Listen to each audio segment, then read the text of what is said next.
computer too. This crazy thing happened to it today. All right, well, what's up, guys? It's the Four Horsemen Fantasy Football Podcast. My name is Josh Romine. With me tonight, I have Joshua Van Cleef. How are you, Joshua? I'm doing well, ready to talk some more wide receivers. Well, we're glad to have you. I have Alex Devaney Stoner. How are you, Alex? I just want to point out that I have not heard Van Cleef's microphone thing one time, and then he says one thing after we start it, and you can hear the clicking of his. I love it, but I'm glad to be here tonight. I think it's just like a thing that he does. It's him. Oh, and we also. Yep, there it is. Oh, yeah. Fantastic, Mr. Fox. We also have Brent Ocker. How are you, Brent? I'm doing great. Oh, God. You sound so good, dude. You sound so good. Brent got himself a new microphone. Yeah, he's better than you now, Van Cleef. Too legit. Oh, boy. He has moved officially above you. How do you feel about that? Well, considering the trouble he took just to get it started, I think I'm all right. Hey, listen, you know what? I feel very sophisticated right now. Like, this is the most technological thing I've ever bought in my life. Well, we're proud of you, and you did it. And I'll probably spill my beer tonight all over it. Yep, probably. Probably ruin it. Don't do that. Well, so like we alluded to, this is going to be part 2 of our wide receivers rankings. We kind of talked the wide receiver 1s and wide receiver 2s on the first show. So this one we'll get into the wide receiver 3s and 4s and on down our list. We kind of all did different numbers of rankings. I think, Alex, you did a top 85. Van Cleef did like a top 60, and Brent did top 100. Yeah, the thing is that I was going through my rankings, and I hit a point where I was like, honestly, I'm done. I'm done because outside of rookies, I would never draft any of these people. Sure. And really, I don't think anybody else should either. Well, unless you're in like a 16-team, 20-round draft. You're not going to be getting down there. So we're probably only going to talk about our top 60, maybe a couple in the 70s, but we'll see how it plays out. Then we'll drop down to Paul, the man, Richardson. I just had to put him at 100. Yeah, I knew you did that. I needed to get to 100. I liked how you put in Leonte Carew, the guy that's probably not even going to make the damn team. Yes, have you been hearing that? Better than Paul Richardson. Well, that's stupid. You might be right. Yeah, that is completely possible. I was thinking about it today. Like, we need to have some sort of Paul Richardson bet. I don't know how to quantify it, but I'm down to have something like have more than 5 catches. Oh yeah, seriously, I was thinking the exact same thing. VC, I was in my mind. I was like 5 catches over under. All right, I'll take the over. You guys all want to take the under on that? You little assholes. Yes, we could do it. I mean, he started 6 games 3 seasons ago.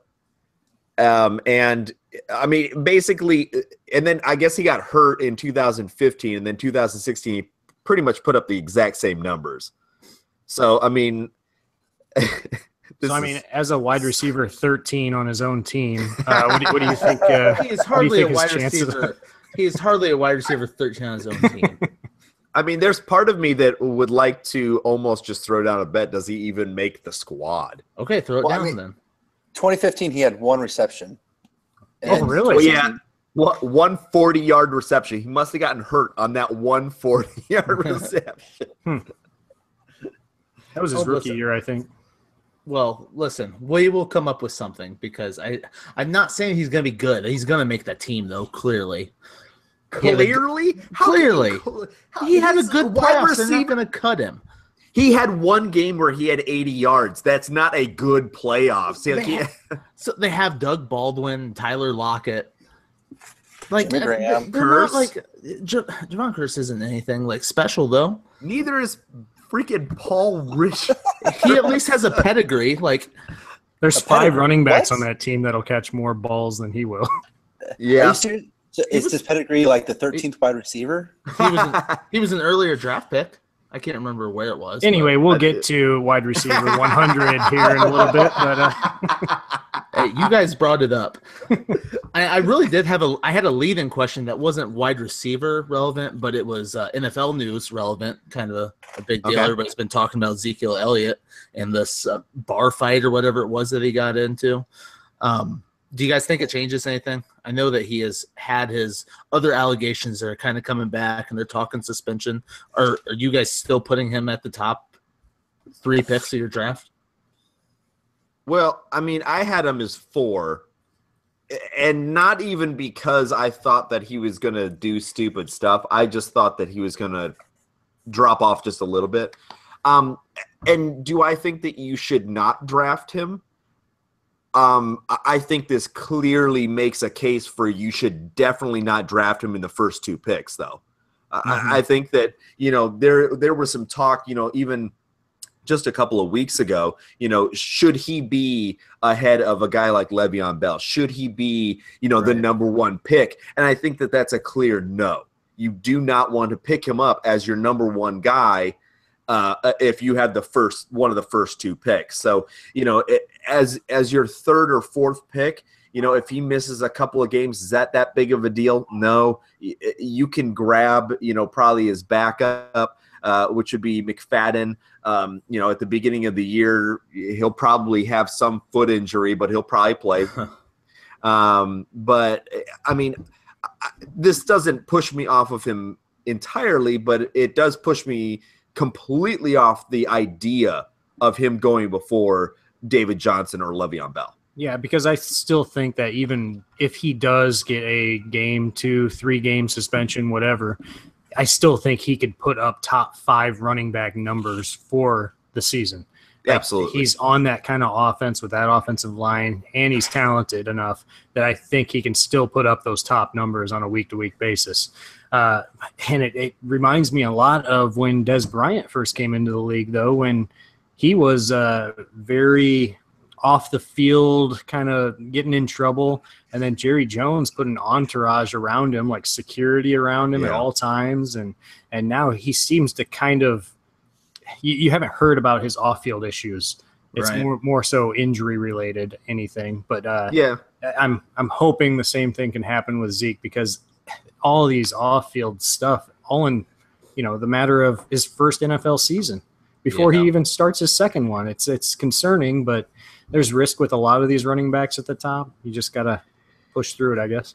Well, and think about Le'Veon Bell. Sorry, think about Le'Veon Bell. The past 2 seasons, he's been serving suspensions, and he's still been the top running back. Yeah, so he obviously can do it. He has an offensive line that he can do it. And they're only talking about a couple games right now. Now, with if this stuff keeps coming out and the stuff keeps getting worse, they can maybe slap him up more with more game suspensions. But I think Alex is right. I don't think that you go take him over David Johnson or Le'Veon Bell. Does it kind of concern you that his second year and he's already starting to get, it was his first year, I guess he was starting to do all the shenanigans, and now he's starting to kind of get a little more. Well, they just need to corral him, I think. Kind of like Brent was saying, like. Yeah, somebody's got to be better role models on that team. I think they need to get him under control. Yeah, that is the truth, and honestly, that's kind of the problem with the Cowboys. I mean, in a nutshell, that's a problem with the Cowboys. But I think you got to look at these. You've got one that's more of a domestic violence kind of situation. That's in its own category. Like that's something that needs to get nipped in the bud pretty quick. But I mean, this bar fight, I mean, that's kind of just dumb, immature stuff. And that kind of stuff, that fades away eventually. There's like a lot. Sorry. No, I was just saying, like, that kind of stuff is extremely immature, and it's annoying to see, but also eventually these guys, get married, they start having kids, and then they start realizing that they're being idiots, and they kind of chill that kind of stuff out. And I wouldn't expect that kind of thing out of him again. Hopefully, I don't think it's going to be, like a Pac-Man Jones kind of issue, but I don't know. I don't really know a whole lot of the details of what's been going on with that. Well, from what I reports, like of the bar fight, the guy was drunk. No one was arrested. There's a lot of cloudiness around to like what happened exactly. So I really don't think they can really pin him down on anything or really have something concrete. So I don't think he's really going to get anything from this new thing.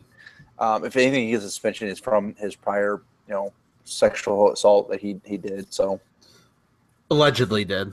I mean, I think the case was dropped. He pulled her top down. That's not the thing though. I don't think that's the issue. That's a different different case. I don't think anything ever came of that. Just a picture. That was just a headline. Yeah, it wasn't like a criminal or anything. Yeah, he wasn't arrested for it. No, it wasn't arrested, but I'm pretty sure the NFL was looking into that because of all the other stuff. Like, I just keep hearing that's part of like what he's like. The NFL's looking into. It's those kind of things though. They compile on each other, and right. I think that's kind of the big thing. Is that you got to look at that as like a trend and a behavior that needs to be corrected. Sure. Well, I think that's enough talk. I feel depressed now talking about that. So let's talk about some wide receivers. We kind of, like I said, we left off. We talked about Devontae Adams and Jarvis Landry. Looking at that group of wide receivers, who's like the next guy that you guys are? Because this group is a little bit more like you got to spend the pick on them, but it's not as exciting, as that last group of people. Are there any of those guys that kind of jump out as maybe they could make that leap? I mean, I think that you're kind of looking at, are we kind of looking at the Golden Tates, the Julian Edelmans, those kind of guys? Yep. Those are the guys that you want on your team from a PPR standpoint because they're going to get a lot of catches. Now, they're not going to be one of those guys that, blows up for, 200 yards. That's just not the kind of guy that they are. But can they get you maybe getting close to double-digit catches in a game? Absolutely. And those kind of guys will save your team in certain instances if you're playing in PPR. So you definitely want to keep an eye on those guys. Very high floor. Exactly. You're not going to have the ceiling that, Julio Jones is going to bring, but you're not going to have the downs that a Julio Jones is going to bring you as well. Yeah, they're those solid backup guys for you for bye weeks, or if injury goes down, that you have a solid backup core to your wide receivers. Well, like depending on how you do your draft, we did that dynasty draft not that long ago, where we started off with 4 running backs, back to back to back to back, and we ended up with Michael Crabtree and Julian Edelman were the first 2 wide receivers we took. Can you really feel good about your team if you're leading off with one of those guys, or what would you have to do differently? You just need to stock up, honestly. And that's kind of how it goes for anywhere. If you go no RB or no wide receiver, regardless of how you are, you got to pick a point in the draft where you kind of have to run it. You have to grab a bunch of wide receivers because you're grabbing the question marks. You got to, if you're doing no RB, you got to grab a bunch of running backs because there are so many question marks. And so when you're looking at these kind of guys, you want to go with the most stable ones that you can. And then later on, grab the guys that could have the potential, like the Devontae Parkers, the Martavius Bryants, those kind of guys in that next group. You can feel good about that because then you I know that Crabtree's going to get at least 5 catches a game. I know that Edelman's going to have 75 yards and probably 5 or 6 catches a game. That is what you want if you went big on running back. And those are the guys that you are probably targeting. You're hoping that one of them is going to hit. Someone with high upside, someone that might end up being a very consistent option for you later on down the stretch. Yeah, because you're not feeling great if you were. Because kind of looking at our tiers here, we've got like Stephon Diggs and Tyreek Hill either right in that tier or just right below it, and those are the kind of guys. If you had those as your number ones, that's scary. You don't want that. You want a guy like Edelman, like Golden Tate, like Larry Fitzgerald, Julian Edelman, those guys that are going to get the ball. And then you can go risky down the line. Right. Like you divided that tier up, Alex, on your ranks. And I think that's a pretty valid point. Like they are a very different player. I kind of look at them in that same range, but Yeah. it does a lot of times depend on your team build and what you're doing. I don't think I'll probably end up with Tyreek Hill on any of my teams this year. I'm the same way. He scares me. Well, and he's going way too high, personally. I think that his floor is so low because they have to use him in the running game. They have to use him in the return game. They have to use him in passing. And they don't have the passer to support a guy like that. And so all those things have to meet together. And if you're in a league that has bonus points, you're probably not going to hit those bonus points with Tyreek Hill because he's only going to get maybe 3 catches. Now, if he goes for a big one, yeah, you might get those bonus points. He might end up with 100 yards, but he probably is going to end up with 100 total yards. Right. And that's, he's drawing a lot of – you hear a lot of people like compare him to like Cordell Patterson and Percy Harvin, guys like that. But I don't really think – I don't know. I don't really think he kind of fits that place. I don't know. I feel weird about him. Even still, like that's not great company. That's what I'm saying, though. Like, you don't feel great about – I've always been a big – Patterson fan, but you don't feel great about somebody being compared to Patterson because Patterson is essentially a first round bust. So right. You're looking at a guy like Tyreek Hill, where we're just talking about off the field issues. He had a big off the field issue before coming into the league, and so is that in the past? Is that something that could creep up again? We don't know. And so where he's going and being basically put in there as maybe your number 2. Mm-hmm. And that's a little risky to me. Yeah, I don't feel comfortable taking him that high. Last year in fantasy football drafts, preseason, leading up to the draft, Jeremy Maclin was going in about the 5th round. That's kind of where Tyreek Hill's going right now, too. And I kind of think Jeremy Maclin's a more prototypical wide receiver. Tyreek Hill is just so boomer bust. Yeah. But the thing is, he was consistent last year, which is weird. But in this offense, as a number 1. He consistently took those big plays to the house, you know what I mean? Like, yeah. It was like you didn't expect him to keep having one every week. He just kept having a big play. It wasn't like it was a lot of volume. Yeah, exactly. One was a punt return, another was a catch, another would be a rush, and it's not sustainable anymore. I don't think so. Where you're drafting him is way too high. And who knows how much they're going to be putting him on special teams, since he's going to be like probably their number 1 wide receiver. That is true too. Because that's a risky thing. I know that a lot of times when they're on special teams, they end up taking him at least off of kick returns. Because punt returns, there's a little bit more blocking and things like that. It's not a full-blown, like, somebody stopped and then they're running at you at full speed. Like, you don't quite have that same thing. So, you still have does Antonio Brown still do punts?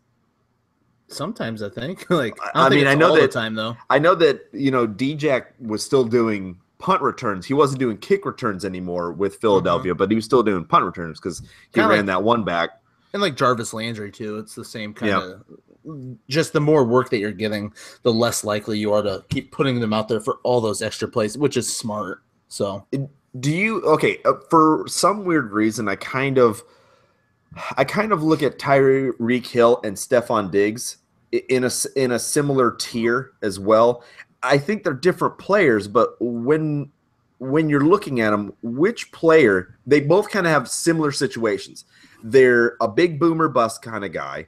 They both have bad quarterback situations, not a lot around them. Which guy do you prefer? Stephon Diggs by far. I think Stephon Diggs actually has the potential to even be a 1,200-yard, 1,300-yard wide receiver, but he gets volume is the thing, and he could have 10 catches a game, whereas Tyreek Hill, I see him maybe getting 5 touches a game. So yeah. It's Stephon Diggs by a long shot for me. I don't think Stephon Diggs is a boomer bust player. I think it's more quarterback play that he's hindered by. If he was on the Chiefs, I think he'd be a lot more attractive to people, and he'd be a lot higher up in the draft than he is now. Why? Just because I would think he has more consistent quarterback play. I know Alex Smith isn't like this big, huge guy, downfield guy, big passer, but I just you would rather who'd you rather have Sam Bradford or I would Alex rather Smith? have Sam Bradford. Sam Bradford had like the best completion percentage last year in the NFL, which but that's doesn't not say saying much, much. I mean, but Alex Smith doesn't throw it down Alex Smith is a good rusher. You know what I mean? Like I don't know. I feel like they're very similar. They also have a run. I can see he has a better run game, a better offensive than the Vikings do. Yeah. They have a better offensive line. Maybe I don't think it's like they're both like not ideal situations. I think it's a toss-up. I think a lot of us have those two guys right around the same thing. I know, Brent, you said that it was by a wide margin. In your rankings, you have Tyreek Hill ahead of Stephon Diggs, but you told me to do my rankings last week in like 5 minutes, so I did. Hey, listeners, if you hear this, our rankings don't mean shit because we only do them 5 minutes before the show. So keep going, Brent. What else you got to say? Well, after doing more research this week. All joking aside, though, where would you move it? Like, where would you really want it to be then? I would move Tyreek Hill down. I think Stephon Diggs is appropriately ranked where I have him, but I would move Tyreek Hill down. How far down? Probably right around Kelvin Benjamin, Pierre Garçon, Brandon Marshall kind of range for me. I've got to kind of pump the brakes on that. Wouldn't you rather have Tyreek Hill than Dante Moncrief? Dante Moncrief is almost useless. The only reason he was even viable was because he kept getting one catch for 6 yards and a touchdown every game. I mean, he obviously is not like a focal point of that offense. And I don't know. I guess there are some issues right around. Maybe Dante Moncrief needs to be dropped down in your ranks. Yeah, probably. If I had to pick one of those two, it'd probably be Tyreek Hill, honestly. Yeah. I mean, he'd be the number one in Kansas City, but even the number 2 wide receiver in Indy still has some value. I mean, they're very similar as far as like touches are concerned, though. I think Tyreek Hill could have 5 touches a game. I think Dante Moncrief could have 5 touches a game. They could get a touchdown a game. I see the stat lines could be very similar, but Dante Moncrief's floor is much lower, I think. I feel like Dante Moncrief is kind of more like a tight end than a wide receiver. Like, he catches touchdowns. It's kind of just what he does. And he's done it since he, joined the Colts. So looking at it, like last year, rookies were, we kind of get all jived up about them. Is Corey Davis all your guys' number 1 rookie in your rankings? Yes. Yeah. Wide receiver, yes. He's got a great situation. Yeah. Absolutely great situation. And I mean, I like him even more that Eric Decker is there now. I mean, okay, you've got an absolutely fantastic run game. So the defensive has to appreciate the run.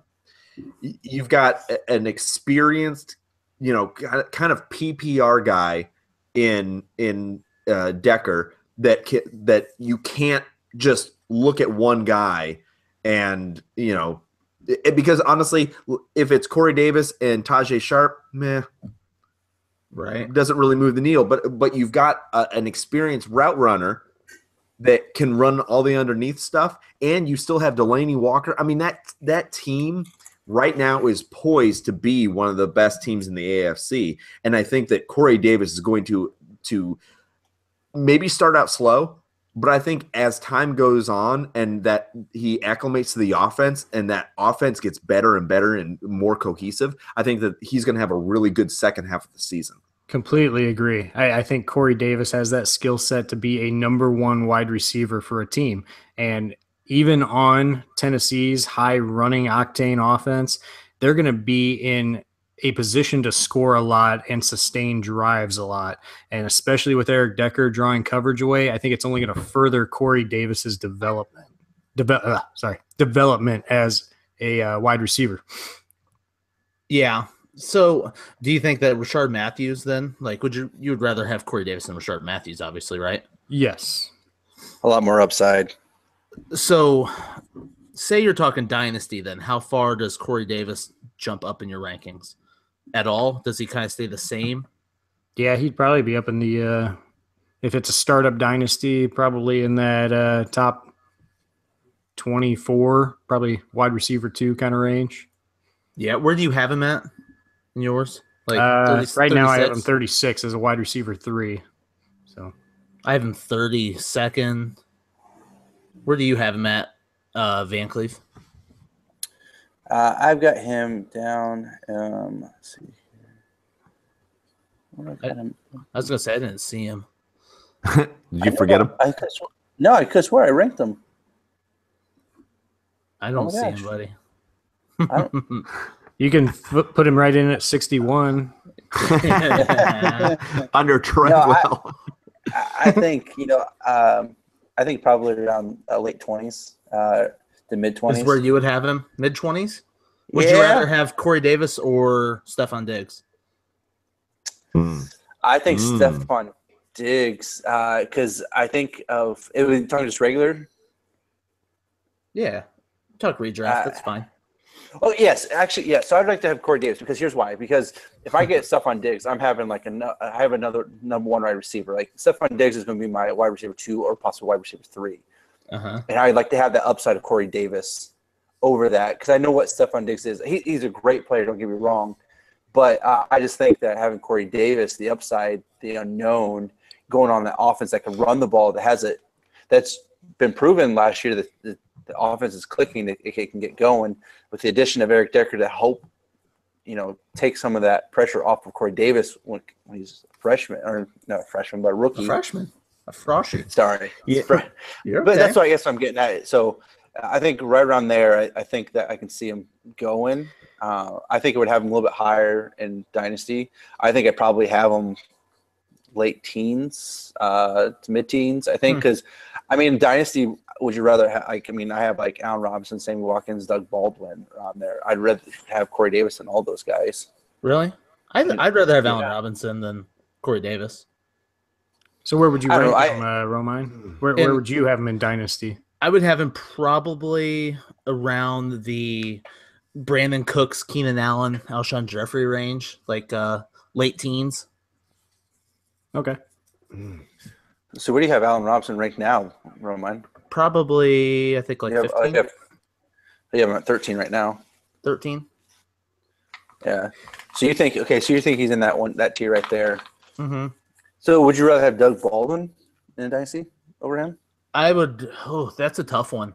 I would probably take Corey Davis over Doug Baldwin. Demaryius Thomas? I'd rather have Demaryius Thomas. Sammy Watkins? I'd rather have Sammy Watkins. Okay. I would. See, that's where I don't know. Sammy. Yeah. That like, I don't know. There's that thing to me where I love the unknown. Yeah. Almost more than because it's like I know what Sammy Watkins is. I know that he's a great player, but I think that he's hindered by the passing game. They're a run first team. And I'm nervous about his injuries, even though Corey Davis is currently injured. I don't know. Sammy Watkins, he actually, in our auction league, he's coming at a great price. So I don't feel bad about spending the money on him, but right. I don't feel great about him. Like if I were drafting and I was getting right around the spot for Sammy Watkins, I would probably be looking elsewhere.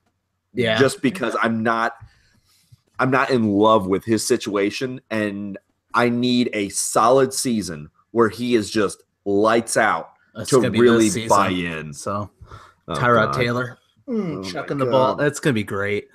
So I have the 103 in our rookie draft, and Fournette and Mixon are gonna go 1-2. The more I've just been listening to all these like rookie podcasts and reading up and watching highlight tapes again. This is the same thing that happened to me last year. Here it goes. Oh, you're going to be able to get career. I'm not cursing anybody yet, but all I'm going to say is that I am opening up. I'd sold myself on Christian McCaffrey as being that clear-cut number 3 guy. I'm not clear-cutting it anymore. I'm going to keep my options open. And Corey Davis is an option because can I really miss on the wide receiver 1 2 years in a row? Yes. I know. I whiffed on Trevor. When you're playing cards, like the odds are more likely now that I missed on last year, so the odds are higher that I'm going to hit on this year. That's how I'm playing it. That's how I'm seeing it play out. So as you fail miserably. Romine. I don't know. The way that we talk about Corey Davis in redraft leagues and in dynasty leagues, he could be in that offense. He could be special because Eric Decker is going to be gone soon. He could become the focal point, like what they wanted to have in their offense. Marcus Mariota's, this is his second season, third season. So like they're going to be able to grow together. I could see it gelling. I could see him making that leap up into the wide receiver 1 range in the next, 2 to 3 years. I don't think it's that far off. Some guys, you need it to play out. I think that he could make that jump sooner than later. I think that this year I wouldn't bet on it, but I don't think that it's out of the realm of possibility for, like 65, 70 catches, 800 to 900 yards. I don't think maybe like 6 touchdowns. I think that's a completely realistic, thought to have in that offense, in that system. I think that's going to be, if he hits that, I think that you are looking at a future top wide receiver. Right. He should. That's what we thought Treadwell was going to do last year, even though it was a worse situation. You don't want to be going to the Vikings. I'd much rather go to the Titans. So comparing both of those guys, Treadwell last year, who a lot of people thought was the top wide receiver coming out of that class, I never thought his ceiling would be higher than maybe the second string wide receiver on a team. Like, I didn't think he'd be an elite number 1 wide receiver. I think that of Corey Davis. I think Corey Davis actually has that top wide receiver skill set. So there is a difference in talent in my mind. And I think Corey Davis can reach those fantasy ranks, though, too. Sure. All right. Well, tell me how you guys feel about Kelvin Benjamin. Awful. You hate him? I know that Van Cleef, how do you feel about him? I'm an owner, and I am an owner of him, but like with how our league is set up, and most people don't know, but like with our paying structure, each year we have to add more and more to his contract. I don't like that what I would have to pay him, but as far as like standard leagues or something like that, where you can get Kelvin Benjamin, I think he can actually be a good value. He's still a number 1 on that team. I understand you've seen pictures that he's all fat and stuff like that. I don't know. I honestly think that he can still be a focal part of that offense. I still think that there's some trust there with Cam and their Kelvin. GM thought that too, and guess what? He's gone. But seriously, though, I for where his value and where he's going, you can actually get him as your number 2, wide receiver 2 or 3. And right now he's pretty much going as your wide receiver 3. So I would be okay with having that from Kelvin Benjamin. Look at that tummy. Look at that tummy. It's a flak jacket. Yeah. He definitely put some weight on, but he can cut that. Like, it's just if he can do it healthy and stay healthy, because holy crap! Wait a minute. This is from Florida State. Was it really? This is a picture from Florida State. So there you maybe go. he just has it's all fake news. It's all fake news. It's all fake news.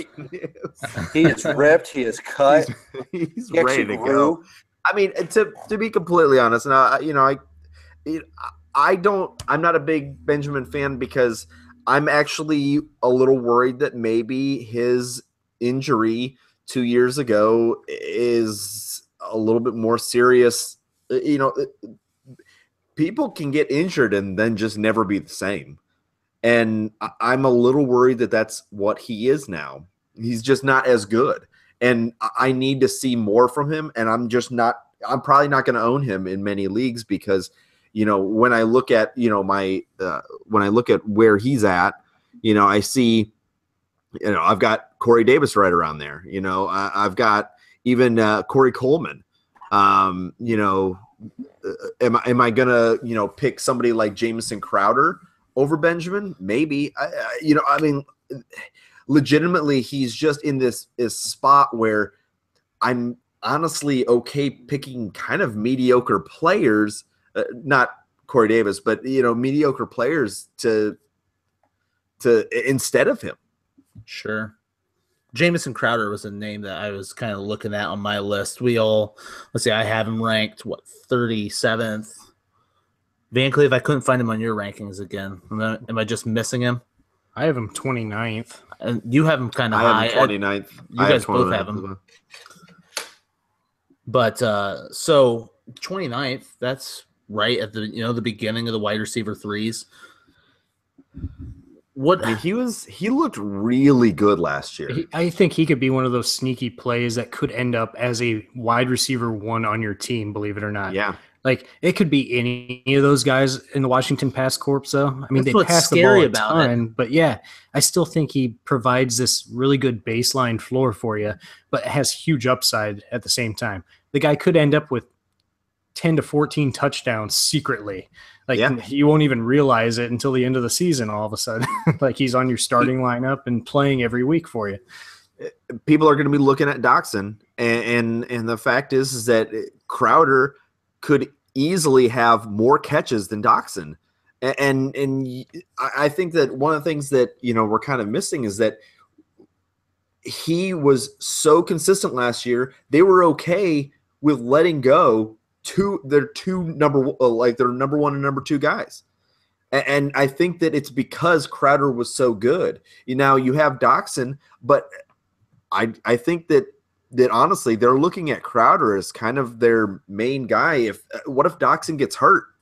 Crowder's going to be the main guy. And think about it. I mean, Kirk Cousins, he's got rapport with basically 2 wide receivers there. And that, not wide receiver, but Jordan Reed and Jamison Crowder. Because the 2 guys left in free agency. So, I mean, he's probably got a little bit with Doxson, but he didn't play almost his entire rookie season. So, Crowder is the main guy there. He's going to end up with more catches than any of them, I believe. Yeah, probably. Completely agree. And could be touchdowns. More than Pryor? See, Pryor is, and I'm glad you brought it up. I don't think he has as many receptions, but he could end up with the most yardage and most touchdowns on that team. He's all upside for me at this point. I think he's appropriately ranked because he could go big every single week. But as far as a baseline floor, I think Crowder's the way to go. I think that Pryor's going to lead that team in receptions, yards, and touchdowns. It could happen. If Jordan Reed doesn't play, if Jordan Reed misses some games, he'll lead in touchdowns. But if Jordan Reed plays all year, I think that he'll probably be the best receiving option on Washington. Well, we know Reed doesn't play all season, so yeah, that's not very likely. We'll get into that next show. So, what are the odds that Doxson's better than? I know we kind of talked about it a little bit, but dude was good in college, right? Yeah. I mean, they drafted him with first round. He's a first round draft pick. Yeah, he wasn't the. There was discussion about him being better than Treadwell. I mean, and Corey there was Yep. And honestly, like I heard a lot of stuff, leading up to the draft that he was more complete than Treadwell. And I think that's something that, we didn't get to see last year from either one of them. Both guys are kind of unknowns. Right. So you would still much rather have Crowder than Doxson? I'm not saying I would much rather have, but we're talking about this part of the draft, depending on what you have in front of this pick here. Let's say you've already got a guy like you've got Crabtree and Emmanuel Sanders. I'd rather go Doxson because it's a little bit more of a, like you almost can look at it as, you're going for the big play a little bit on these backups. But if you've only got maybe, let's just say you went heavy running back, you've only got Crabtree. I'd rather go Crowder because I want that even baseline. So a lot of how your draft is playing out is going to depend on if you're taking Terrell Pryor, Jamison Crowder, or Josh Doxson. Exactly. And that's kind of why rankings, it's nice to get all your players out there and down on paper and look at them, but like you got to be fluid with it. Just because you have a guy ranked ahead doesn't mean you're necessarily going to draft him ahead of a different guy, right? No, you're completely right. And honestly, like we've we do these drafts, and it's like I'm looking at this like Brandon Cooks. Would I rather have Emmanuel Sanders or Brandon Cooks? I'd rather have Emmanuel Sanders, even though I have Cooks several spots above, because because that's the kind of player that I would personally rather have on my team. But as far as the rankings go, Brandon Cooks is the better choice, but maybe not for your team. It depends on how you're building your team. Right. Van Cleef, care to weigh in on that? I agree with what you guys are saying.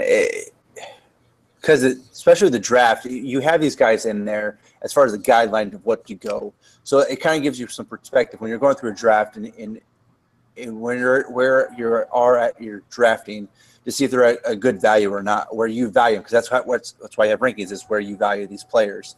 And so when you're going through a draft, you kind of have that as a guideline to say, okay, this guy's in this tier here that I could kind of go for, that he'd be a good value at this point at the draft. So it's always good to have your rankings. So that way you have these guys down on paper. You know where you have them, where you value them. So when you're going into a draft, you have that idea, which is always a great thing to make sure you keep flexible. It's fluid. The draft is always fluid. Go with the draft. Don't go with their set mind that you're going to be doing this because no one else is going to do this, do what you expect them to do. Right. So you always want to have, that's why you want to have your rankings, because like, all right, well, this player's gone. Well, I have this player ranked here. Especially it's great to have an overall ranking, not just your position wise. It's always great to have an overall ranking, because in that way you have all your players laid out to where you feel that they're. I find that very interesting. I hate having an overall ranking like with me. Why? Because I feel like it boxes me into thinking that way more. I like to have all my rankings separate, and I don't know why. Like, every time I have like all my rankings out separately, I do like to have them all side by side, but not like a compilation of them together. See, there's something called a value-based drafting, and that's where I would like an overall type ranking, because it shows the differential between the value of each position. Where at the same time, like, I'm exactly like Romine. If it's a standard draft where I have my quarterbacks and I have the next 5 that I like, running backs like the next 7 that I like, and so on, each position, and then I choose which one I want based on who's at the top of each position. So yeah, like I just value-based drafting I get, but I feel like it's more for people that are in like an ESPN or Yahoo room. You're looking at it and you're going off that. I think it's just like kind of easy thing to do. I like to have all mine spread out so that I don't box myself into just thinking a certain way. Well, another thing that I like. Oh, go ahead, Binkley. No, go ahead. Well, one of the reasons why I don't like having a full-on list is because there are times where I will be going through something and I'm like, oh, okay, this is the best wide receiver. I need a wide receiver. Got him. And then I realize, oh my gosh, 2 rounds later, I could have gotten this player. And it's because there's just so many players and you're not really paying attention to the actual position that you're drafting. You're paying attention to who are these people that are right here in front of me. Okay, this is what I like. It distracts me a little bit more. And so when I have them set up that way, I can say, okay, you know what? I know that this guy's not going to go for a while, so I'm going to wait. I'm going to go running back, because look at all these running backs that are gone. You know what I mean? In a lot of instances, your overall list, you're probably going to have about 10 quarterbacks all of a sudden at the top of your list, and you're not going to draft 10 quarterbacks in a row. That's for sure. So that's kind of where like the big list, the overall list, I try to stay away from unless it's like value-based drafting. I just want to throw out something real quick, and I mean, I know that we're not really talking about quarterbacks, but we've been talking about the Redskins. What is wrong with them? How have they not signed Cousins? So dumb. I mean, this is the team that gave $100 million to Albert Haynesworth, but they won't spend $100 million on a quarterback that almost threw 5,000 yards last year. Well, probably they're just 5,000 yards. Albert Haynesworth, aren't they? It's like that contract. I bet. I mean, it's just it blows my mind. You're right, because they finally have a franchise quarterback, and they don't want to sign him. They don't want to give him the money. It's so ridiculous, because what other player on that team is taking up the contract? What's taking up the payroll? Nobody. I don't know. There's not a wide receiver. There's not a running back. I Nope. can't think of any. Trent Williams on the offensive line, maybe, but I know. I can't think of anything. Well, I also know that possibly too that they have a lot of needs that they need, and so they maybe they're thinking that they don't want to tie up all this money with one player like they did. They made a mistake with Hainsworth, so because they can want to spend it elsewhere on their defense, on their offensive line. Yeah, I but get quarterback. it, though. Their I biggest get it. issue for the last 20 years has been that they don't have a quarterback. I mean, it's been a long time. He's had the two best statistical seasons each of the last 2 years in Redskins history at quarterback. Like, why don't they pay the guy? Like, I don't think they just feel like he's it. I think that he doesn't have it. I don't know how you can look at almost 5,000 yards and not say, okay. I mean, this is a guy that you got in the 4th round to be the backup to your franchise quarterback, who then could not be healthy, and now you're like, no, I don't want to pay him. What else? Who are you going to get? Who are you going to get that's better? Apparently, the Redskins released a statement saying that they're being transparent. That we offered him so much money and he declined to turn it down. We offered this so much guaranteed money, which would have been like the second highest. And they basically put the ball back in Cousins' court, saying that Cousins didn't want to take the offer. He was just being greedy. Well, and that could be it. Like, maybe he doesn't want to play there, which if that's on him, then I think he should want to play there. They have a lot of talent. They have a lot of weapons. He says he wants to beat the Redskins. I mean, it's one of those pissing matches back and forth. Yeah. I mean, I get where Cousins is coming from. He wants. I mean, it's just a thing. Like the next quarterback that comes up for contract, they get the next highest paid guaranteed money and next money overall. And he's proved himself, and he feels that he's worth that value. I'm not going to blame him for not wanting that. Are we ready He's played ball by being on being the franchise tag 2 years in a row, hasn't he? Yes. I mean, that's unheard of. The next if they were to franchise tag him next year, his pay would go up 44%. It goes up a lot. He'd be paid $28 million. 44% it goes up. Oh my God. See, but like the one thing about Cousins that I always just kind of sticks in the back of my head, 2 years ago we watched him play, and there were games where he would look like he was elite and games that he looked like garbage. And last year he kind of like pieced it all together. Yeah. And had a great season. Is there no concern at all that he reverts back to consistent? I mean, this is coming from a person that last year was saying, do not draft Cousins. Cousins isn't the answer. Like, I have completely changed my tune because that he is following a progression, the same kind of progression that Derek Carr has, that he was, kind of going back and forth, but you could see it. You could see the talent was there. And then you need a season where they put it together. That season happened. It's time to pay the person. Like, it's time. I want to take credit for changing Alex's mind on that. I took a lot. I'm going to take a lot of that credit, at least. I mean, the fact is that when a player performs, I cannot argue almost 5,000 yards. There's no way to argue that. Like, you can't call that a fluke. 5,000 yards is not a fluke. That's like opposite Tyrod Taylor. Easy with the Tyrod talk. Sorry, I took it completely out of our wide receiver talk. It's just I was just looking at that, and we were talking about Redskin wide receivers, and I'm just thinking to myself, how badly does that team look if they don't have Kirk Cousins under center? Are we ready to say that Kirk Cousins is going to be the highest paid NFL player? We're going to live in that world, guys. If that happens, then Rodgers is going to demand that he gets paid $50 million. That's true. Yeah. I don't know. The whole pay thing is kind of a whole nother. It does. Yeah, it does kind of get a little ridiculous where everybody has to end up being the highest paid player. Like, because then you end up screwing over your team. I mean, you really do. I mean, you are right, Van Cleve, that those kind of things end up screwing over a team. Like, it's the reason why Dallas wasn't able to really get anywhere because Romo's contract was so expensive. It's the reason why Baltimore has completely fallen apart from their Super Bowl season because they paid $100 million to a very mediocre quarterback. I mean, you have to be careful about these contracts. When you start throwing $100 million around, there's a salary cap. It has to come from somewhere. That's the good thing about football.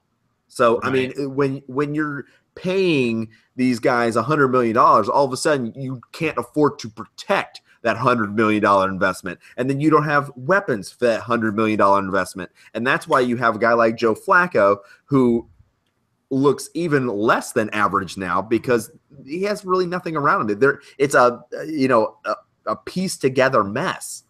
Sure. But the thing that scares me, this is just kind of on a related note, with Richard Sherman coming out here recently saying that maybe the NFL needs to go on strike to get their pay higher with all the NBA contracts that have been coming out and, Steph Curry making $400 million, whatever it is. Do you guys think that there's is that a real possibility? Like, could you see the NFL? God, I hope not. Well, a lot of these NFL players actually play basketball just as well as they play football. Right. Like, they could easily go and play basketball in the NBA if they wanted to, it seems. I mean, the fact is that one of the reasons that would be my football one of the reasons, okay, here's the thing about football is that even the worst team going into the season theoretically could win a Super Bowl. That is not the case in baseball. That is not the case in basketball. Basketball has had the same two teams 3 years in a row. Yeah. How boring is that? I mean, you don't like even the best team where we're talking about, the dynasty of New England. New England hasn't won every single year they've won a couple here, and I don't know. There is way more competition in football because of the salary cap. Well, there are farm teams in baseball in the major leagues because of lack of salary cap. Yeah. Basketball is a player-driven league. There's 12 players that on the team and stuff, where you have a 53-man roster. All those guys aren't getting paid. The top players, they need that paycheck. It would be so hard to construct a strike for everybody. The only way I think that if they would do a strike is all the top players, like quarterbacks, really, right? Because it's a quarterback live and leave. If all the major quarterbacks put a strike on, I think that's where it would hurt the franchises the most.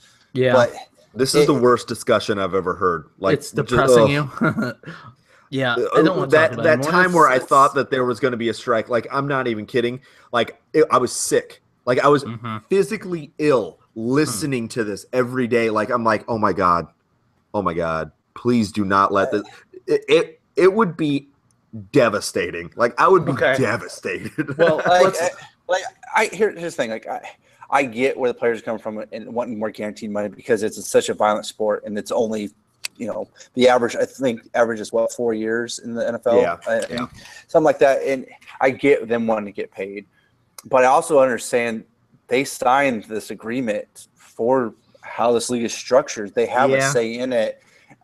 So I don't know. I'm kind of torn because I see both sides to it. So I'm not really one side or the other. I mean, I don't mind getting the players getting paid. Like, there's that argument like, oh, shut up, baby, you're getting paid millions of dollars. Yeah, but it's a totally different ball game. We paid to see this thing. Exactly, and they're getting paid these millions of dollars for, like you said, an average of 4 years.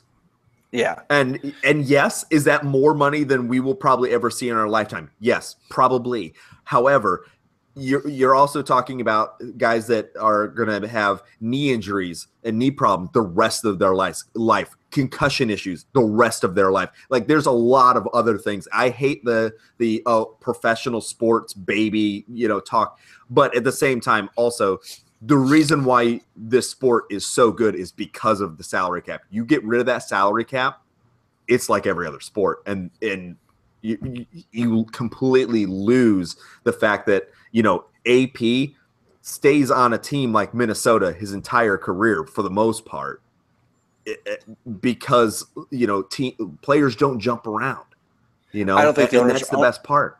Yeah, I don't think owners want to give that up. I think the owners like with the position where they're at, where they have the control with it. Because, like I said, LeBron James puts on strike. There's one player in the whole league, would crumble. Yeah. Type thing. Yeah, that's true. So, I don't know. All right. Well, I want to keep it wide receiver ranking. Yeah, I want to keep it kind of back on the track. I know, Alex, you were talking about how the strike made you sick. I want to stick with that same feeling of sickness. Who do you guys think is going to be the leading wide receiver on the Browns? Who's it going to be? Juggernauts. I'm going to go Kenny Britt.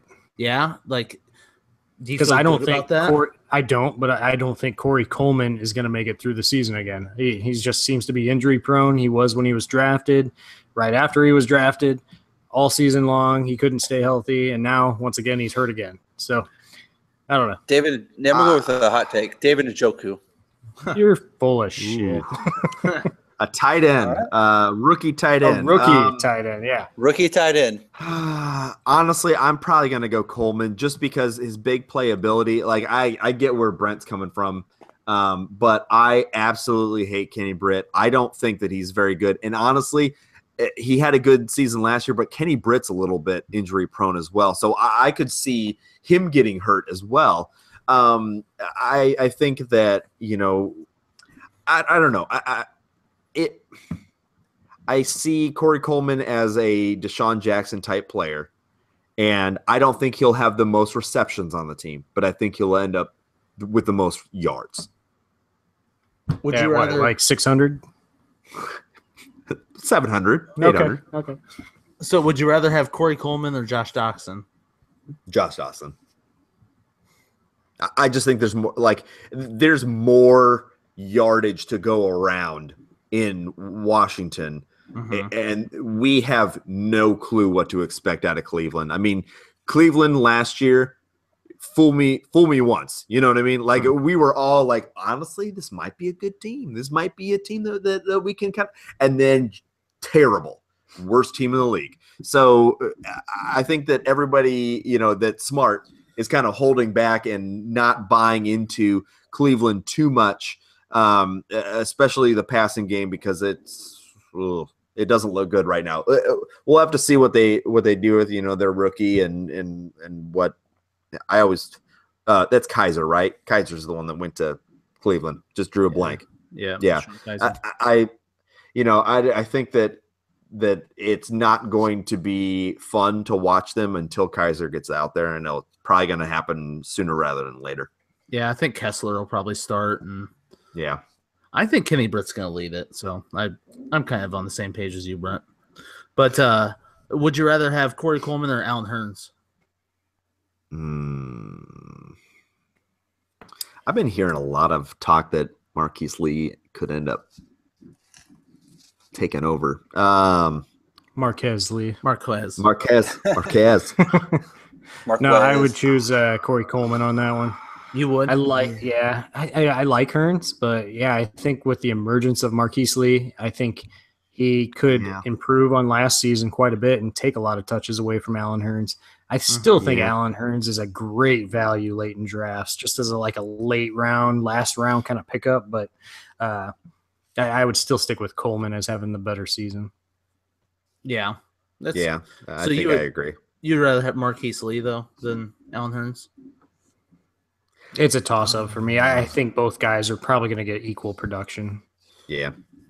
So I like Lee coming into the league. Yeah. I was a big fan of Lee, and then he just kind of disappeared. But he has been slowly building up. So I think that this is going to be a year to really see what that ends up looking like. Like if they can actually have 3 wide receivers or not.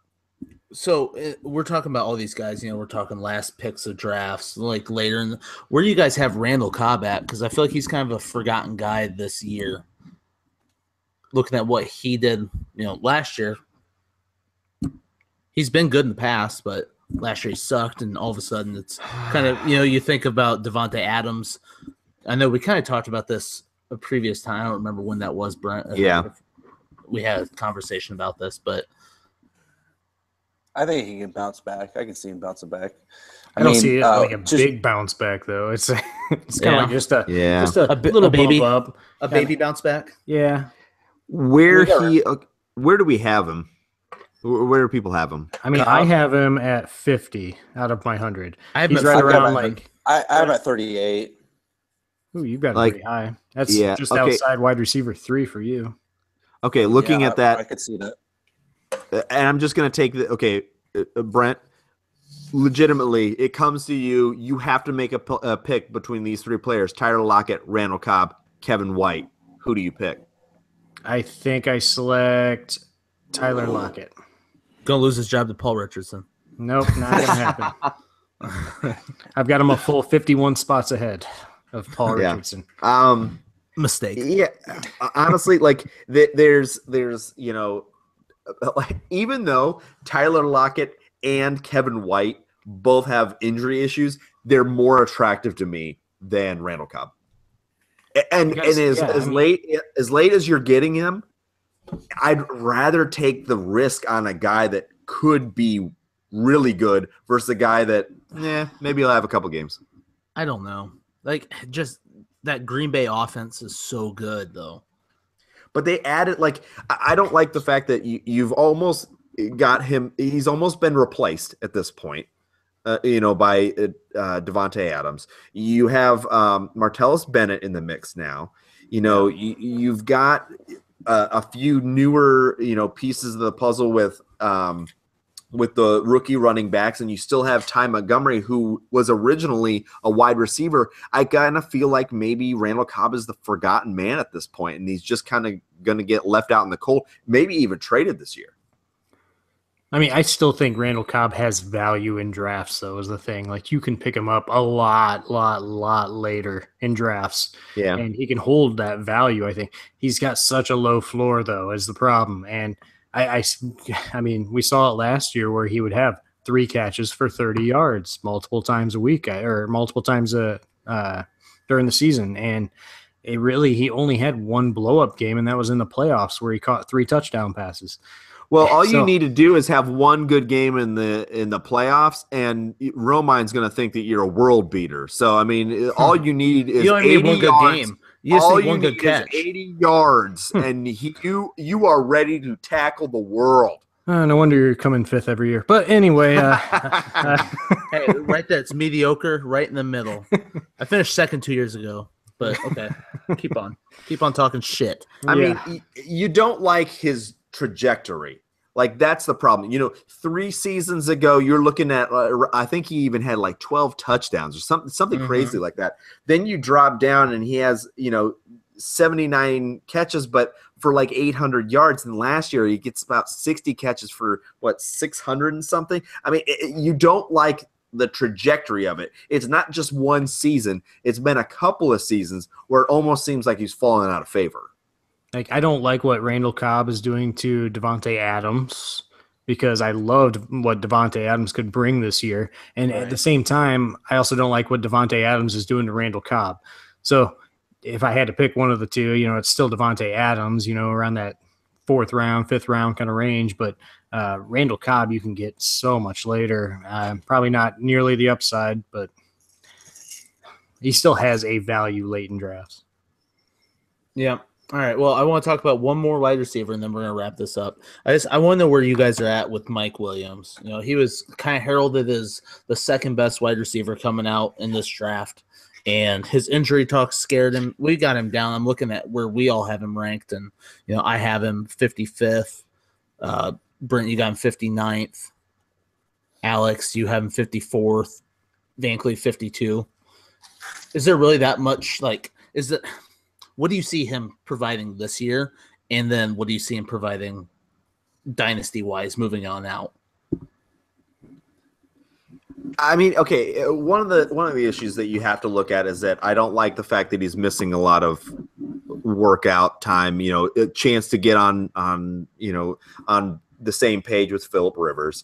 I we're also kind of waiting to see what ends up happening with Keenan Allen. Like, what is he going to be? Because I think if Keenan Allen's there, I think that Mike Williams will be very good, honestly. Like, I think that his value right now is a lot better than Corey Davis, and I think that he has about the same ability and level of what he could give you. So I think value-wise, I think he's great. The problem is that I think that if Keenan Allen goes down, I think that also kills Mike Williams' value, because all of a sudden you have everything directed at one guy, and it's a rookie, and he missed all this off-season workout, and it's going to be another thing where, you know, he's going to need to be, you know, kind of getting to speed in season, and you don't like to see that, especially when you're counting on a player. So he's got to be somebody that you can put off and hold off on until probably the second half of the season,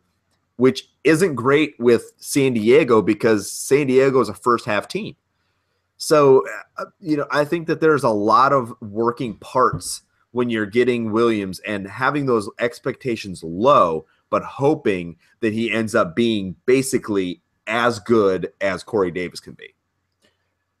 Yeah, dynasty purposes, I still think you got to have him up there.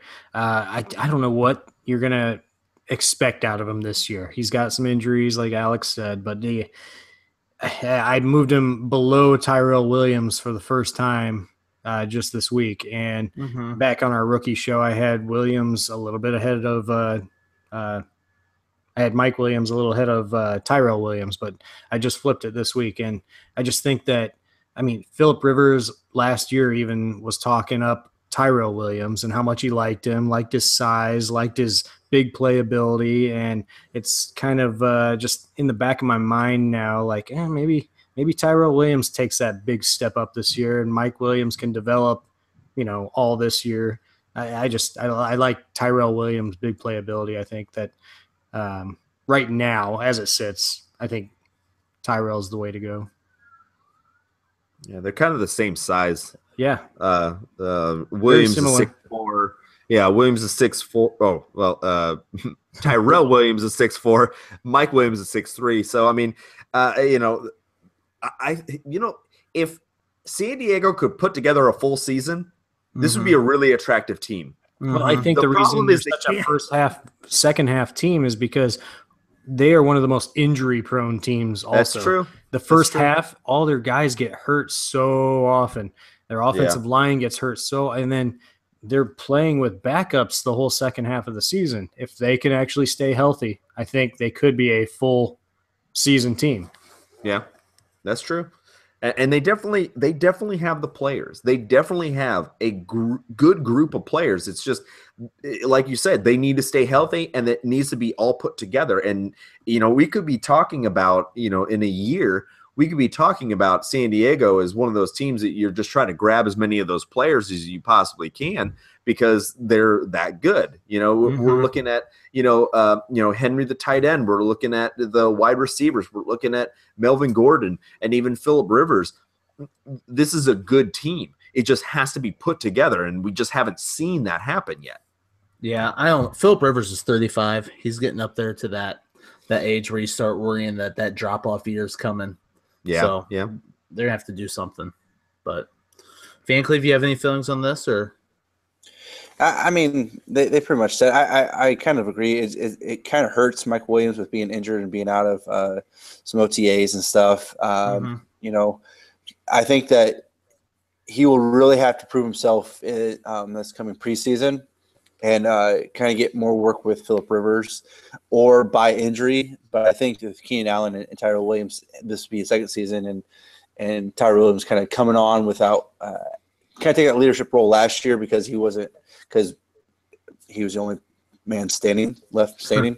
I think that they're your 1 and 2, and then if Mike Williams can pick up in this and get off of injury, I think that he could show that he's got talent there, and Phillip Rivers can trust him. But it's going to be a little bit. I think he's going to get a slower start than Corey Davis. But if he can, I think that he can be that could be a great wide receiver in that system. Yep. All right. Well, on that note, let's go and close out the show.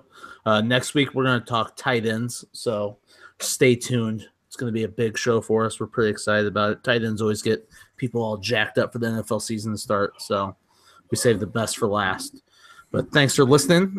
Follow us on Twitter, 4 Horsemen Pod. Send us emails, 4horsemenpod@gmail.com. It's the number 4. Don't forget it. We will catch you next week, though. Peace.